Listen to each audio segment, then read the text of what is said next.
ना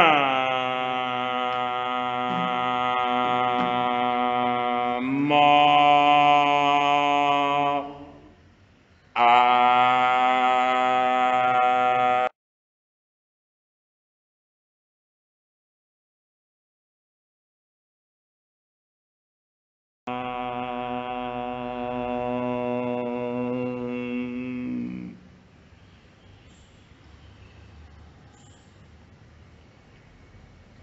ना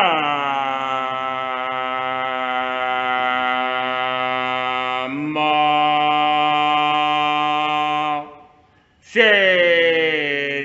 धारणा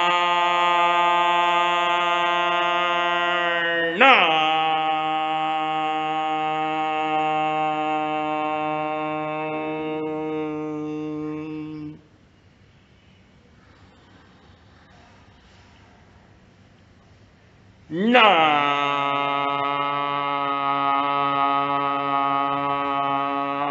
मा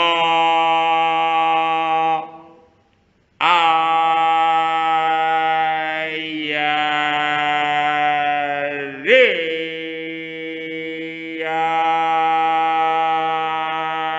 ना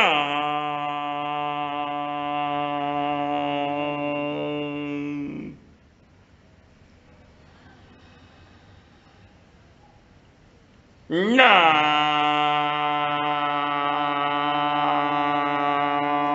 मा ओ वा जाया ना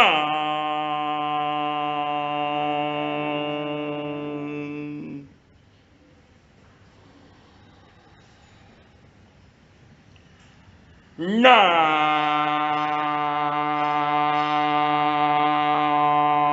मा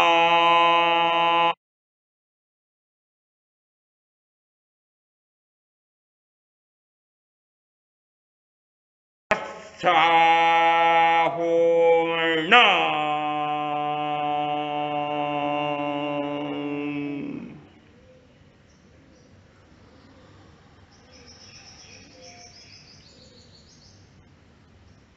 ऐसा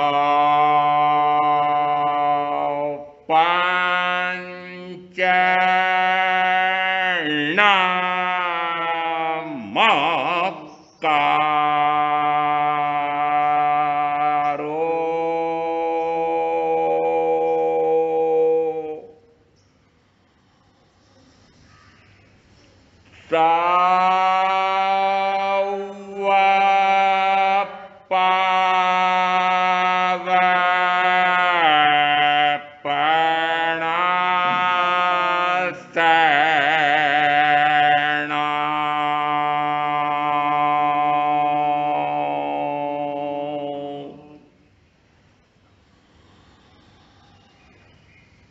मंगलानां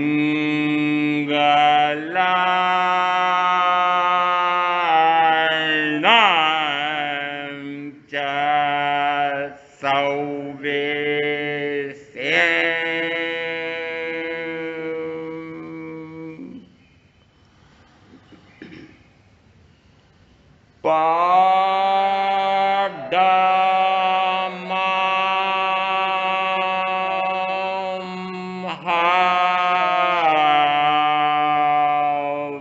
Havaई Mangalam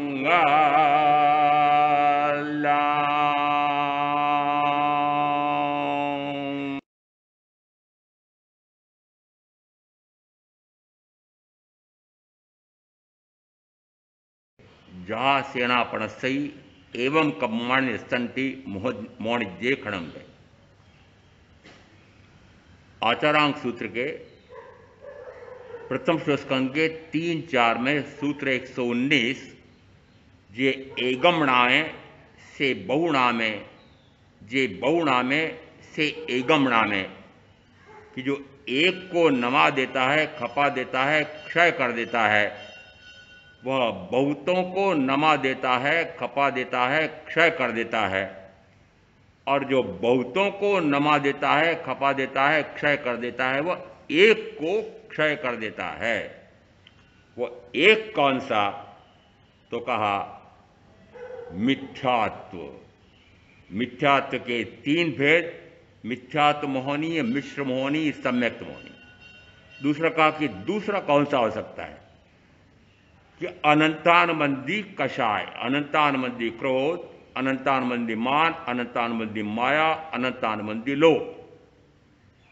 दोनों सूत्रों में अर्थ निकल रहा है कि मोहनी कर्म को यदि क्षीण कर दे तो सर्व कर्म क्षीण हो जाते हैं। दृष्टांत से समझाया है। और फिर इसको मोह कराने वाला यह मोहनी कर्म, और आप कुछ भी कहो, मोह तो टूटता नहीं है, मोह तो छूटता नहीं है। यह आपकी संसारियों की भाषा। मैंने कहा कि यदि मोह टूटता नहीं है, मोह छूटता नहीं है, यह सिद्धांत नहीं है, यह आपकी पुरुषार्थहीनता है।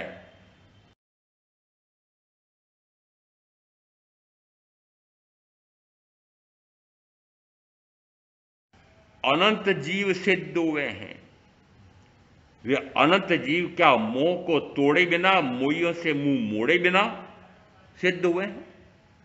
इसका अर्थ है कि मूलभूत सिद्धांत यह है कि कोई भी कर्म ऐसा नहीं है कि जो मैं बांधूं, कोई भी कर्म ऐसा नहीं है कि मैं उसका वापस भोग भोगूं।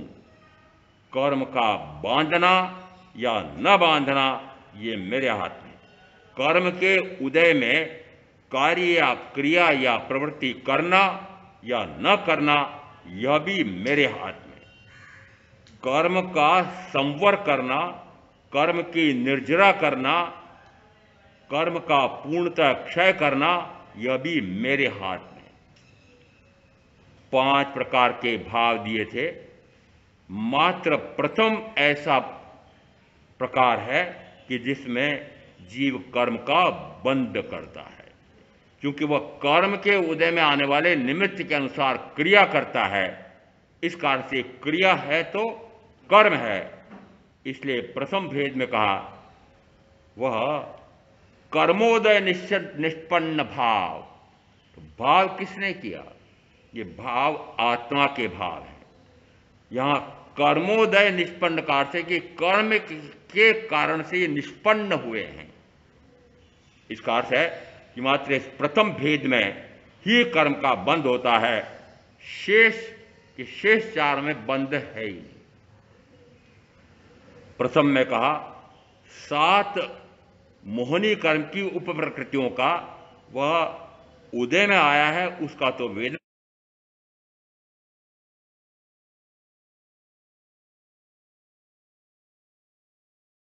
काल को टाल देता है या उन 7 का उपशमन करता है। इसका अर्थ है कि हां अभाव किया है, चाहे जो उदय में आया है उसका किया हो, परंतु अभाव किया है। इसका अर्थ है कि कर्म का अभाव ये मेरा स्वयं का गुण है। दूसरे में कहा यदि उन 7 कर्म प्रकृतियों का, कर्मों का सर्वथा अभाव करे, यदि सर्वथा अभाव करे तो कहा वह क्षयिक सम्यक दर्शन है। क्षयिक केवल ज्ञान आदि उत्पन्न होते हैं। फिर एक दिया क्षयोपशमिक भाव। क्षयोपशमिक में किसी का क्षय, किसी का उपशम, ऐसा करके क्षयोपशमिक भाव है। थोड़ा सा औपशमिक भाव और क्षयोपशमिक भाव में अंतर किया है। औपशमिक भाव में कर्म का विपाक, उस विपाक का वेदन भी वह टाल देता है और प्रदेश में होने वाला वेदन भी टाल देता है। परंतु क्षयोपशमिक भाव में वह अनुभाव का वेदन तो टाल देता है, परंतु प्रदेश में वेदन होता है। अनुभाव का अर्थ क्या? अनुभाव यानी उस कर्म के अनुसार जो निमित्त बन करके आया है वह जैसा मुझे अनुभव कराना चाहता है उस प्रकार का अनुभव करना, यानी कर्म के विपाक, विपाक यानी फल, फल परिपाक का अनुभव करना। कर्म का निमित्त जैसा आपको फल दे रहा है उस फल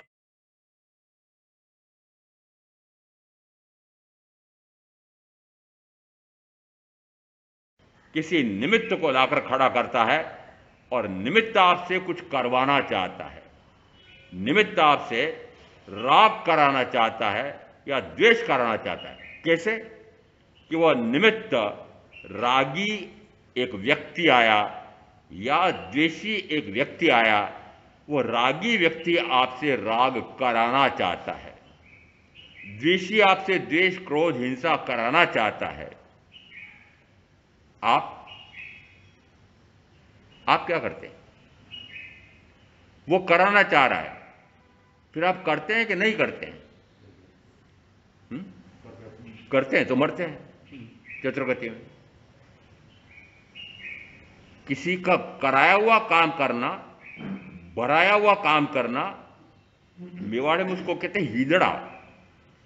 जो काम भराया जाता है वो करता है अपने उगते हुए, अपने उगत से, अपने स्वयं के चिंतन से, स्वयं विषय में, उस विषय में आगे से आगे ध्यान रख कर वो कार्य करे, वह तो ठीक है। परंतु जो भरा दिया वो काम किया, आपने अभी तक के इस मनुष्य भाव में क्या किया है? जिसने जो काम भराया है, राग कर तो आपने राग किया, द्वेष कर आपने द्वेष किया, क्रोध मान माया लोभ कर आपने क्रोध मान माया लोभ का भाव किया, पांच इंद्रियों के भोग में रस ले आपने रस ले लिया। जो निमित्त सामने आ रहा है उस निमित्त के अनुसार कार्य करना। तीन शब्द आते हैं, कार्य क्रिया प्रवृत्ति, एक ही बात है। कार्य क्रिया प्रवृत्ति किसके माध्यम से होते हैं?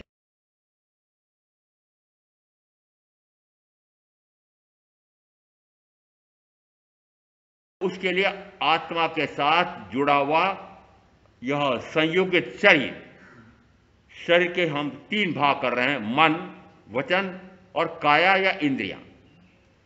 इन तीन के माध्यम से उन भावों को मैं चरितार्थ करता हूं। कौन सा भाव? कि जो समक्ष में निमित्त आकर के आपसे जो भाव कराना चाहता है उस भाव को आप चरितार्थ फलीभूत कैसे करेंगे? मन से मनन करके, वचन से बोल करके, काया या इंद्रियों से प्रवृत्ति करके।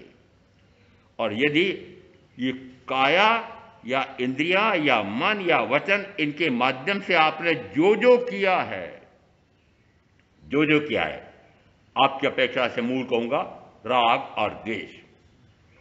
अब मैं अपनी अपेक्षा से भी कहूंगा कि मैंने सोचा कि नहीं, मैं तो प्रथम 5 पाप में कोई कार्य क्रिया प्रवृत्ति करूंगा ही नहीं जीवन पर्यंत के लिए, 3 करण 3 योग से। अच्छा हुआ, चलो 3 छोड़, ये 5 पाप छोड़ दिए। शेष 13 में क्या करूंगा? कि शेष 13 में क्रोध विवेक से लगा करके मिथ्या दृष्टि शैली में विवेक रखूंगा। विवेक रखूंगा का क्या अर्थ? कि इन 13 प्रकार के पापों में निरंतर इतना भयभीत रहूंगा मैं, फिर पाप करूंगा तो दुर्गति में जाऊंगा, पाप भीरू हो जाता हूं, और भव न बढ़ जाए भव भीरू हो जाता हूं, ऐसा जिसम भाव आता है, उस समय इन शेष 13 प्रकार के पापों में निरंतर मंदता मंदता मंदता मंद अल्प अल्प अल्प अल्पतर अल्पतर अल्पतर अल्पतम और समाप्ति हो जाए, इस प्रकार का पुरुषार्थ। और इस प्रकार का पुरुषार्थ करने के लिए फिर 5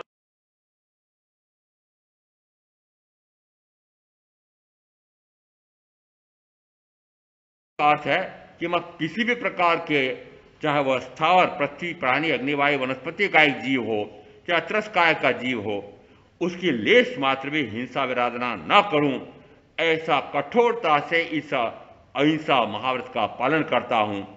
ऐसे ही सत्य महाव्रत, अचौर्य महाव्रत, ब्रह्मचर्य महाव्रत, अपरिग्रह महाव्रत का इतनी सूक्ष्मता से पालन करता हूं, इतना ध्यान रखता हूं, इतना विवेक रखता हूं कि मेरे 5 महाव्रतों में कोई अतिचार दोष न लग जाए। उसके लिए 5 समितियों का सावधानीपूर्वक पालन करता हूं। यदि मैं गमनागमन करूं, यदि मैं बोलूं, यदि मैं आहार आदि का ग्रहण करूं, वस्त्र पात्र आदि उठाऊं रखूं, या शरीर के उच्छिष्ट का परिस्थापन करूं, तो इतना विवेक रखूं, इतना उपयोग रखूं, इतना ध्यान रखूं, इतनी यत्ना रखूं कि किसी जीव की हिंसा विराधना ना हो जाए। इसका अर्थ है कि मैंने अपने इन महाव्रतों का इतना कठोरता से पालन किया है कि उसमें लेश मात्र भी कहीं भी अतिचार दोष न लगे, निरतिचार पालन करता हूं। क्या कर लिया उदयमणि? ये सारा करके क्या कर लिया? वैमानिक देव बन जाओगे, मुक्ति तो नहीं हुई। महाराज आपने अच्छा बताया। यदि आपने सर्ववृत्ति संयम भी ले लिया और 5 महाव्रत और 5 समितियों का कठोरतापूर्वक इतना पालन भी किया और फिर भी आप देवगति में जाओगे, तो ऐसी सर्ववृत्ति संयम से क्या लेना? मुझे नहीं लेना। आपने क्या बहाना बनाया? मुझे नहीं लेना।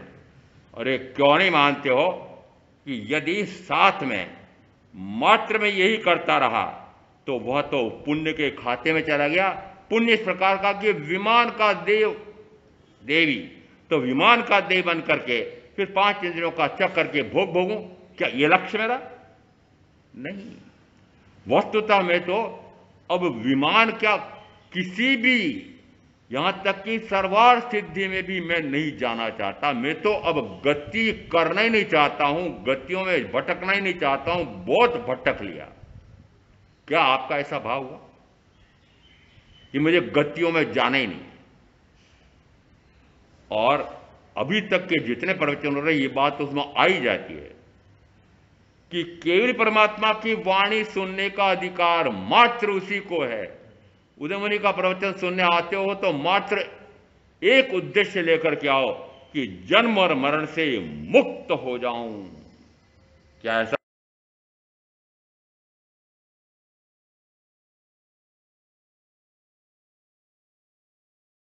यदि इस प्रकार का लक्ष्य बनता है कि अब मैं ऐसा कोई कार्य नहीं करूंगा कि जिसमें गतियों में जाना पड़े, और गतियों में क्यों जाना पड़ता है, तो कहा या तो शुभ भाव करके पुण्य से शुभ से पुण्य होता है, पुण्य से शुभ गति।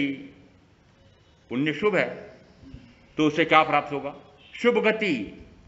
शुभ गति में 2 प्रकार की गतियां शुभ गति गई हैं। 5 इंद्रियों के भोगों की अपेक्षा से ये भोग अधिकाधिक मिले, ऐसा यह मनुष्य भाव। परंतु इसमें भी इतने नहीं मिलते हैं। अधिकाधिक 5 इंद्रियों का सुख तो देव गति में मिलता है।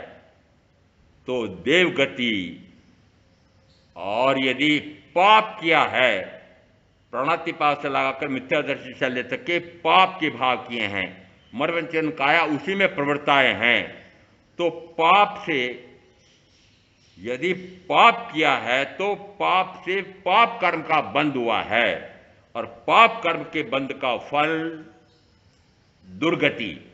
यदि पाप गाढ़ है तो तिरंज गति। पाप गाढ़ तर से गिनते गिनते 6 गिन लो, फिर गाढ़तम तो कहा पहली नार की, दूसरी, तीसरी, चौथी, पांचवी, छठी, 7वीं नार की। इसका अर्थ है कि पाप है तो दुर्गति है, पुण्य है तो सुगति है। मुक्ति किससे?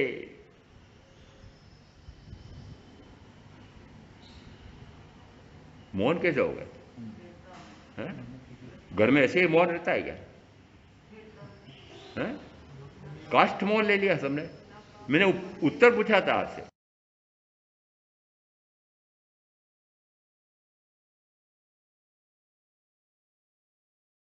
और यदि आपने ऐसा तय किया हो कि मुझे तो गति में जाना ही नहीं, मुझे तो गति से मुक्त होने का इस मनुष्य भव में पुरुषार्थ करना है, तो वह पुरुषार्थ कौन सा होगा?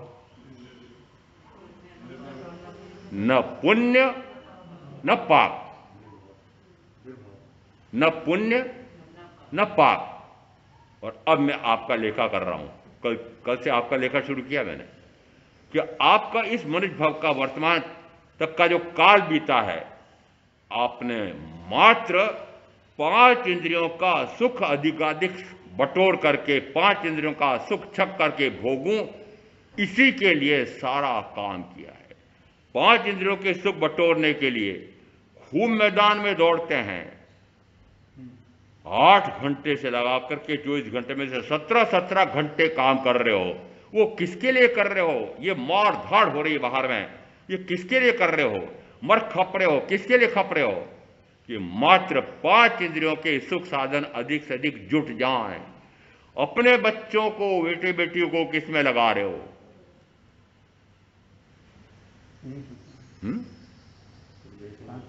किस में लगा रहे हो? ज्ञानार्जन में लगा रहे हो क्या? तत्वस्वरूप समझा रहे हो क्या? केवली प्रकृत वाणी सुने इस प्रकार का अवसर दे रहे हो क्या? अवसर दे भी रहे हो क्या?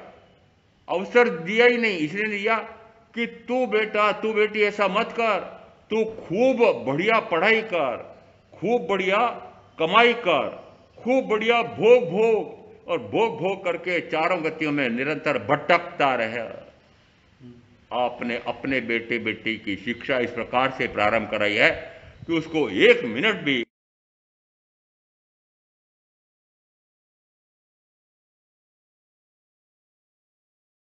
है, निरंतर वह 5 इंद्रियों के सुख अधिक से अधिक मिले, ऐसी पढ़ाई कर रहा है।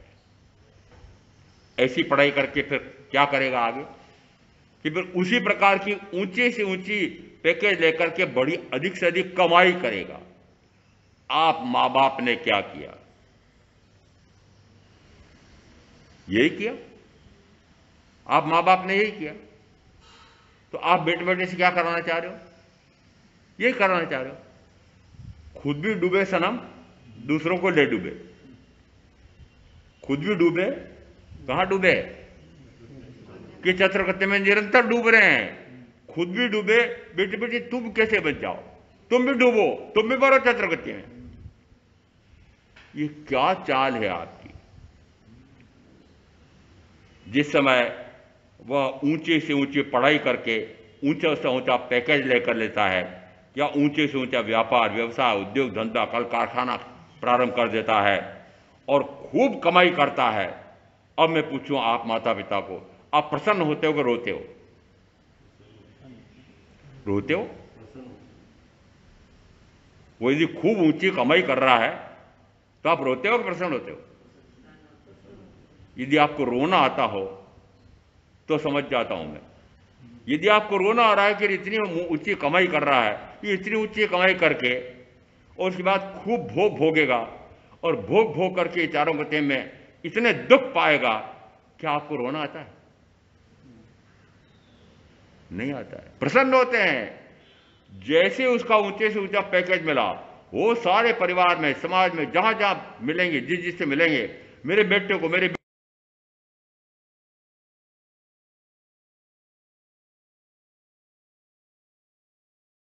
और उस कारखाने में उतनी कमाई, लाखों करोड़ों की कमाई हो रहा है, कमाई कर रहा है। ऐसा जिस समय आप कर रहे हैं, यहां पर ये 5 प्रकार के भावों में ये पहला प्रकार का भाव हो रहा है। कौन सा? कर्मोदय निष्पन्न। इसका अर्थ है कि निरंतर आप कर्म का उपार्जन ही कर रहे हैं। अपने जितने संबंधी हैं, गणित से गणित संबंधी में पुत्र पुत्री, उनसे भी आप वही करा रहे हैं। तो इसलिए कहा कि आप सारे संसारी। मैंने कल कहा था कि वो सुदर्शन श्रावक श्रमणोपासक ने अर्जुन मालिक को जो उत्तर दिया था, वो संसारी के रूप में उत्तर दिया कि असंसारी के रूप में उत्तर दिया। वे क्योंकि असंसारी हो चुके थे, असंसारी किसको कहते हैं? कि अब मैं ऐसा कोई कार्य नहीं करूंगा कि चतुर्विध संसार में भटकना पड़े, उसको कहते हैं असंसारी। संसारी कैसे कहते हैं?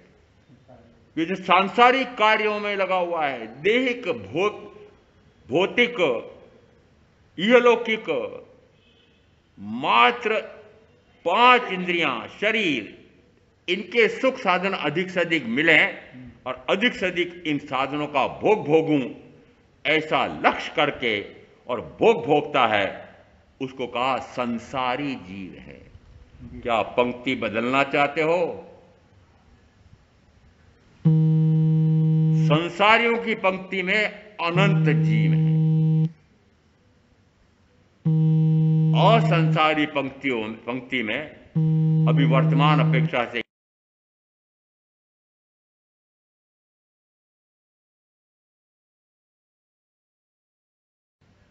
कितने?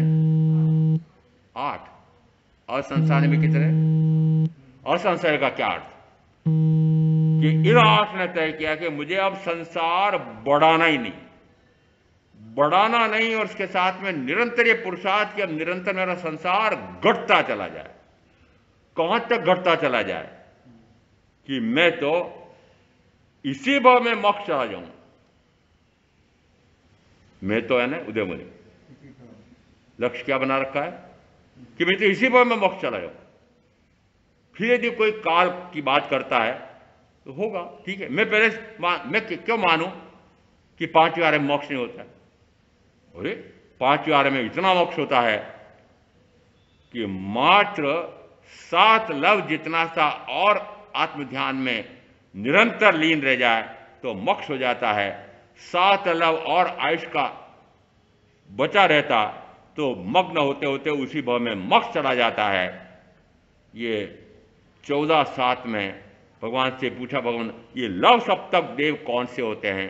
तो लव सप्तक देव यानी चावल बिहार में बहुत होते थे उस समय भी। उन्होंने कहा यदि चावल के नरम नरम पौधे हैं, यदि एक रसपुष्ट व्यक्ति है, एक तेज धार वाली दरांत लेता है और वो एक बूंटा काटे तो एक लव लगता है, ऐसे 7 बूंटे काटे तो 7 लव लगते हैं। इस देव को अपने ध्यान में 7 लव जितना सा काल आयुष का और नहीं मिला, इस कारण से इसको देव गति में आना पड़ा। आना पड़ा, क्या वो देव गति में जाना चाहता था?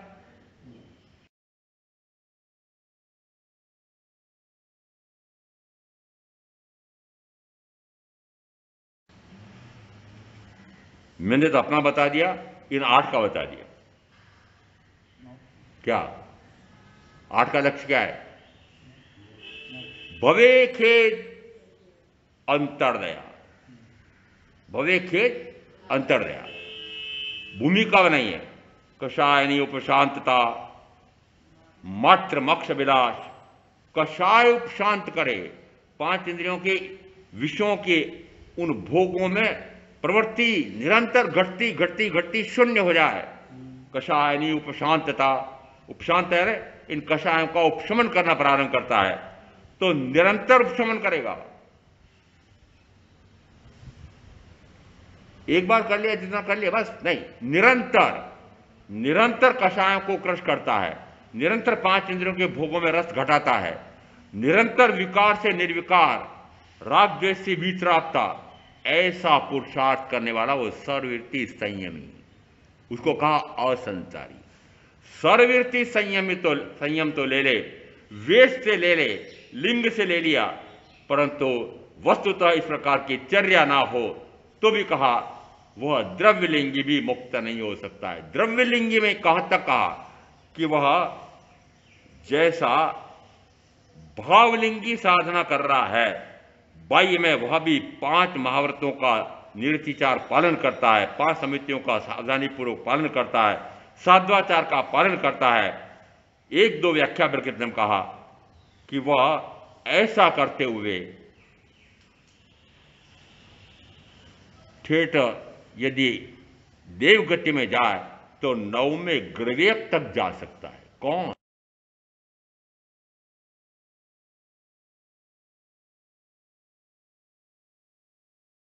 आजकल के ऐसे दिग्गज करोड़पति अरबोपति, ये श्रेष्ठी वर्ग, ये राजनीति में प्रधानमंत्री राष्ट्रपति, ऐसे ऐसे विधायक, ये मंत्री संतरी, ये चरण वंदन करते हैं। ओहो, दीक्षा लेते से ही इतने व्यक्ति मेरे पांव में माथा टिकाएंगे, ओहो इतनी वाहवाही होगी, इतनी जय जयकार होगी, 6 काय के प्रतिपाल ने धन्य हो ऐसा सुनाई देगा। उस समय ऐसा देख देख करके जिसने सर्ववृत्ति संयम ले लिया, अब सदाचार का कड़ा कड़ा पालन कर रहा है, सब कुछ कर रहा है, परंतु देखा देखी लक्ष्य में क्या रखा? लक्ष्य में मुझे भी इसी प्रकार का वंदना, इसी प्रकार की वाहवाही जय जयकार मिलेगी, दीक्षा ले ली और कमाना नहीं पड़ेगा और आराम से भोजन मिलेगा। 3 बातों के लिए देखा, मैंने भी देखा संसारियों को, रोटी, कपड़ा, मकान। एक फिल्म बनी थी बहुत पहले, मुझे नहीं याद है, रोटी, कपड़ा, मकान, इन तीनों में आप सारे संसारी जीवन भर इस 3 की व्यवस्था में लगे हुए हैं। अरे मैंने कहा क्यों मरे जा रहे हो रोटी, कपड़ा, मकान के लिए? मेरे पास आ जाओ, मेरे पास रोटी, कपड़ा, मकान तीनों की इतनी सुविधा है। रोटी, अरे मैं यदि गोचरी के लिए निकलता हूं तो एक तो इधर खींचता रहे, एक उधर खींचता रहे, एक उधर खींचता, मारा जा नहीं मेरी तरफ, वो कहता नहीं मेरी तरफ, वो कहता मेरी तरफ। तो बताओ मेरी रोटी की समस्या है? कपड़ा, मैंने कहा नहीं मेरे पास पर्याप्त कपड़ा है, नहीं नहीं भरपूर है, नहीं नहीं महाराज ले लो ले लो ले लो। बताओ कपड़े की समस्या है? मकान, आपका मकान लेखा करना, आपके मकान में जितना धन लगा होगा, जितना मकान की सुविधा,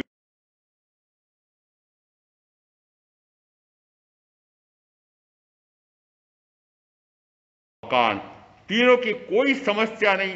क्यों वहां बैठ करके परेशान रह रहे हो रोटी, कपड़ा, मकान के लिए? मेरे पास आ जाओ, तीनों व्यवस्था मेरे पास खूब है।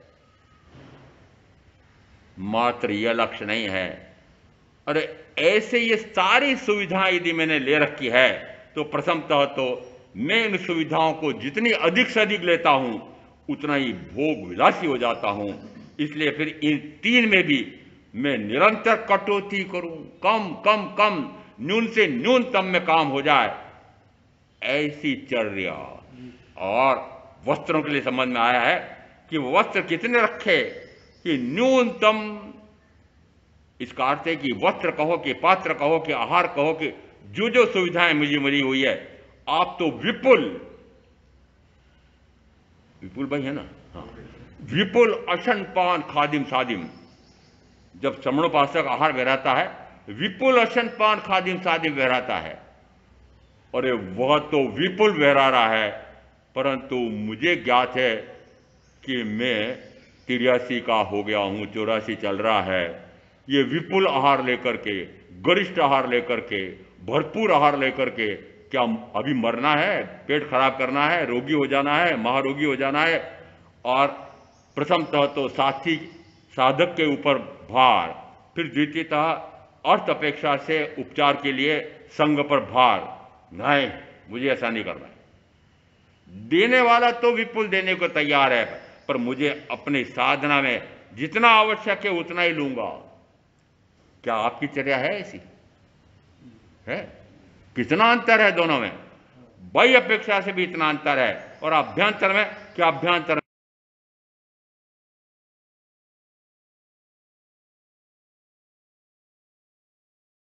नहीं लग रहा है, उसके साथ निरंतर स्वाध्याय ध्यान, स्वाध्याय ध्यान, स्वाध्याय ध्यान। मुख्य लक्ष्य तो वह है कि स्वाध्याय ध्यान, ये बाह्य में तो मात्र शरीर को टिकाए रखने के लिए मुझे इतना ये सब बाहर करना पड़ा है जरा सा। मुख्य लक्ष्य क्या है? शरीर नहीं है, शरीर को टिकाए रखने जितना सा बाहर में मुझे ये इस शरीर का कार्य करना है। शेष शरीर का काम वो देखना ही नहीं, बाहर में जा। तो यदि ये कहता है कि मैं मरने वाला हूं, कब मरने वाला? परसों। अरे कल ही मर जाना। मैंने कहता तो कल मरने वाला हूं, मैंने कहा तो आज ही मर जाना। वो कहता मैं अभी मरने वाला हूं, मैंने कहा अभी मर जा। मैंने कहा तू मर जाएगा तो क्या हुआ, मैं थोड़ी मर जाता हूं। तू यानी कौन? ये शरीर मरता है, ये शरीर जन्मता है, आत्मा आपको भी पक्का हुआ है। अरे बाप रे ये रोग हो गया, अरे बाप रे ये महारोग हो गया, अरे बाप रे कोरोना हो गया। अरे किस बात का भय? किस बात का भय? ना मुझे इस लोक का भय है, ना परलोक का भय है, ना आदान का भय है, ना अकस्मात का भय है, न अपकीर्ति का भय है, न वेदना का भय है, और न मरण का भय। क्यों? क्योंकि जो जो ये कार्य हो रहे हैं, ये सारे कार्य शरीर के माध्यम से हो रहे हैं, शरीर में हो रहे हैं, मुझ में नहीं हो रहे। और मैं शरीर नहीं हूं, मैं शरीर नहीं हूं। जिस समय सबसे पहले यह अंदर में भावों में पक्का करता है कि मैं शरीर नहीं हूं। यदि शरीर नहीं हो तो शरीर के साथ जुड़े हुए परिजन, धन, वैभव, धन आदि कोई मैं नहीं हूं, मेरे नहीं है। और यदि ये मेरे नहीं है तो फिर बाह्य में कोई मेरे नहीं है।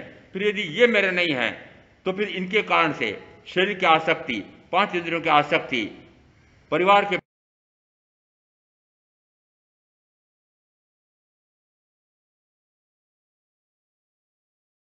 ज्ञायक भाव है, मेरा तो मात्र दृष्टा भाव है, मैं तो मात्र ज्ञाता हूं, मात्र दृष्टा हूं, मात्र सर्वमणता करने वाला हूं, मैं तो बाह्य में कुछ नहीं कर सकता।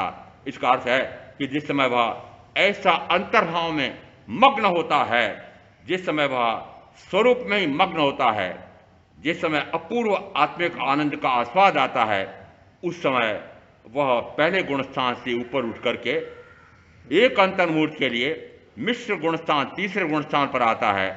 और जिस समय इस प्रकार का अपूर्व आत्मिक आनंद का आस्वाद आता है, जैसा आस्वाद अरिहंत परमात्मा को, सशरीरी आत्मा को आता है, उसी प्रकार से सिद्ध परमात्मा को जैसा अनुभव आता है, वैसा अनुभव चौथे गुण स्थान पर आता है, या वैसा अनुभव जिस समय आता है उस समय कहा जाता है वह चौथा गुण स्थान है। अपेक्षा से नाम दिया इसको कि वहां पर मोहनी कर्म की 7 उप प्रकृतियों का पूर्णतः अभाव हो जाता है। उसका नाम दिया यह क्षायिक सम्यक दर्शन है। क्षायिक भाव से क्षायिक सम्यक दर्शन प्रकट होता है, और एक बार प्रकट हुआ है तो वह सदा सदा के लिए रहता है। यहां तक कि सिद्ध परमात्मा के जो 8 गुण आए हैं उसमें से एक गुण क्षायिक सम्यक दर्शन भी है। इसका अर्थ है कि क्षायिक सम्यक दर्शन कैसा है कि जो अनंत काल तक मेरे साथ रहता है। इसका अर्थ है कि यह आत्मा का गुण है, आत्मा का गुण प्रकट हुआ है। ये क्षायिक सम्यक दर्शन आत्मा का गुण है, बाह्य अपेक्षा से मत गिनना इसको। आत्मा का ज्ञान गुण प्रकट हुआ है, आत्मा का दर्शन गुण प्रकट हुआ है, आत्मा का मिथ्या मान्यता का भाव टूटा है और सम्यक का प्रकाश हुआ है। उसमें कहा जाता है कि वह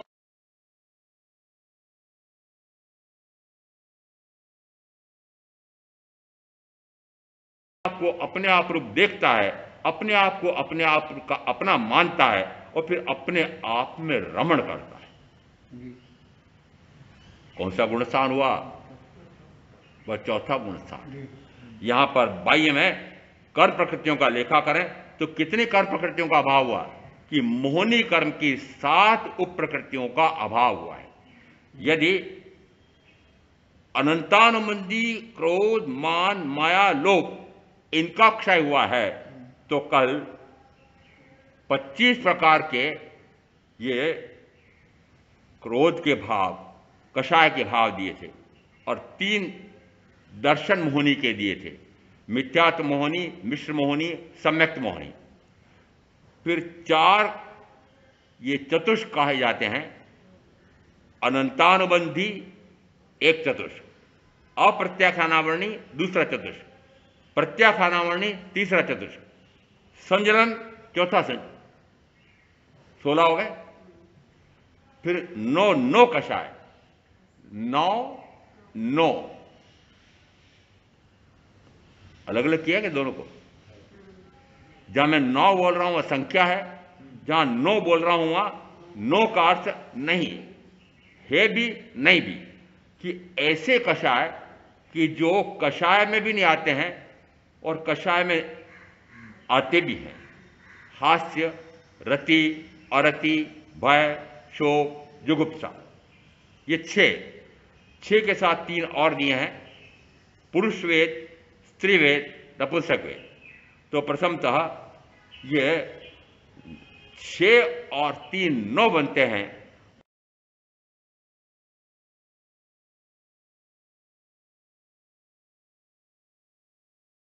उस समय वह उसी आस्वाद में निरंतर रहता है। उस समय बाह्य में देखेगा कि अनंतानुबंधी में से अनंतानुबंधी का तो वह क्षय कर चुका है। अब अप्रत्याख्यानावर्णी कषाय, प्रत्याख्यानावर्णी कषाय, इन 8 कर्म प्रकृतियों का भी वह क्षय कर देता है। चौथे गुणस्थान से एकदम छलांग लगाई, कहां? 7वें गुणस्थान। बाह्य अपेक्षा से कहते हैं ये सातवां गुणस्थान अप्रमत्त गुणस्थान है। कल संतोष बहन जी बोल रहे थे मुझे, मौर्य साहब आपने प्रश्नावली में पूछा इंद्रभूति गौतम 4 ज्ञान के धारक 14 पूर्व के ज्ञाता, उनको किस अपेक्षा से प्रमादी कहा है? और समझ में नहीं आया मुझे वो प्रमादी किस अपेक्षा से कहा है। अप्रमत्त में क्या होता है? अप्रमत्त भाव का अर्थ क्या? अप्रमत्त गुणस्थान क्या? निरंतर ज्ञाता दृष्टा, ज्ञाता दृष्टा, ज्ञाता दृष्टा, ज्ञाता दृष्टा। आचारांग सूत्र के प्रथम स्कंद में एक गाथा, जे अनन दंसी से अनन रामे, जे अनन रामे से अनन दंसी। अनन्य का अर्थ होता है अन्य अन्य अन्य अन्य अन्य अन्य अनेक अंत हैं, उन सर्व अन्य से मैं पूर्णता भिन्न अनन्य स्वरूपी आत्मा हूं। ऐसी उस अनन्य स्वरूपी आत्मा को जो देखता है वह अनन्य स्वरूपी आत्मा में रमता है। फिर दूसरा का, जो अनन्य स्वरूपी आत्मा में रमता है वह अनन्य स्वरूपी आत्मा को देखता है। देखना और जानना यह अविनाभावी है।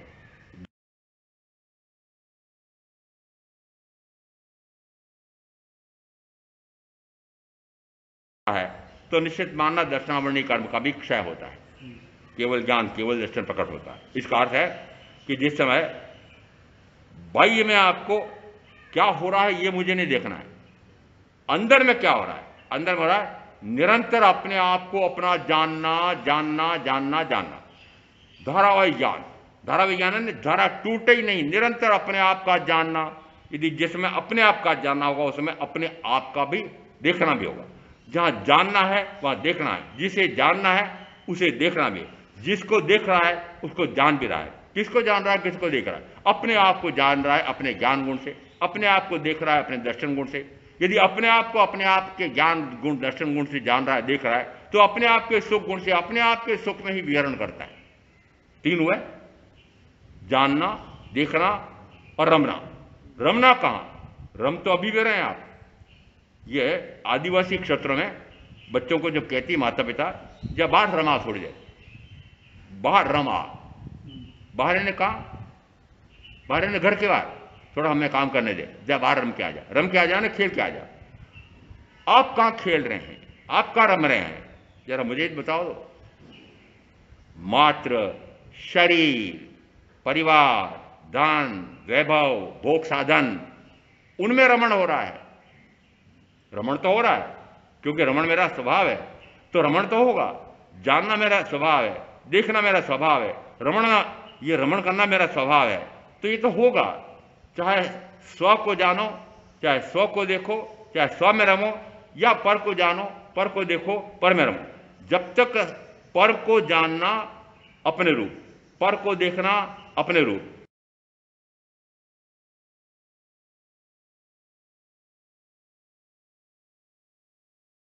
7-8 प्रकार के कर्म का बंधक है।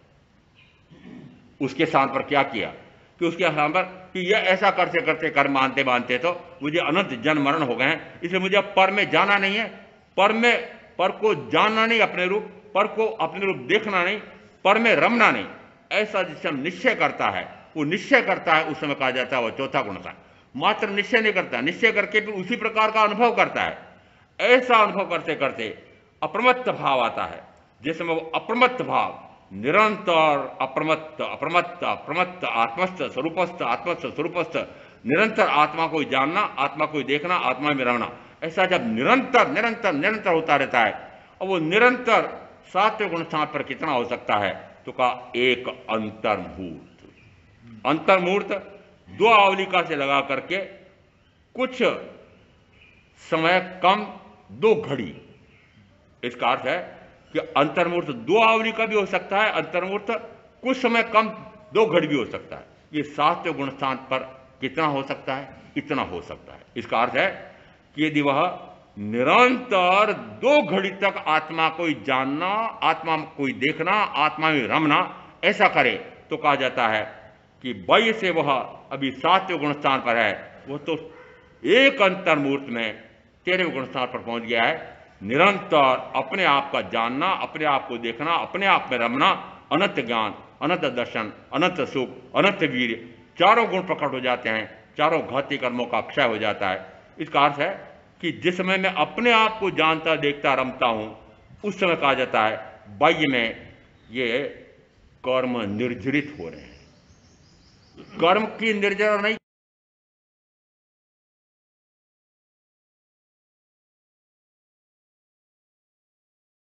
पुद्गल का कार्य कर नहीं सकता हूं, मैं तो अपना कार्य कर सकता हूं। अपना कार्य क्या है कि अपने ज्ञान गुण से अपने आप को जानना।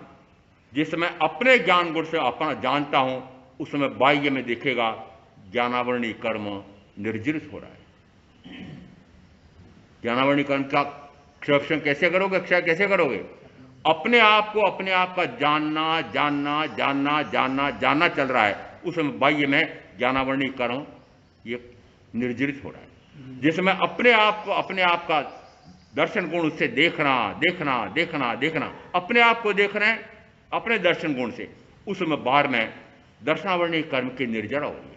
जिसमें अपने आप में रम रहे हैं, निरंतर अपने आप में रम रहे हैं, अपने स्वयं के सुख में रमण हो रहा है, उसमें बाहर में यह मोहनी कर्म निर्जरित हो रहा है। जिसमें अपने आप का उपयोग अपने आप पर सिर रखा है, उसमें बाहर में अंतराय कर्म का क्षय हो रहा है। ऐसा तत्व का स्वरूप समझ करके मैं आप जो साधना करेंगे उनका अवश्य कल्याण होगा। ओम शांति। गुरुदेव के आगे चत्तारि मंगलाम अरिहंता मंगलाम सिद्धा मंगलाम साहू मंगलाम केवली पणत्त धम मंगलम। चत्तारि लुगुत्तमा अरिहंता लुगुत्तमा सिद्धा लुगुत्तमा साहू लुगुत्तमा केवली पणत्त धम लुगुत्तमा। चत्तारि शरणपवज्जामि अरिहन्ते शरणपवज्जामि सिद्धे शरणपवज्जामि साहू शरणपवज्जामि केवली पणत्तम धम्मम शरणम पवज्जामि। चार मंगलिक, चार उत्तम।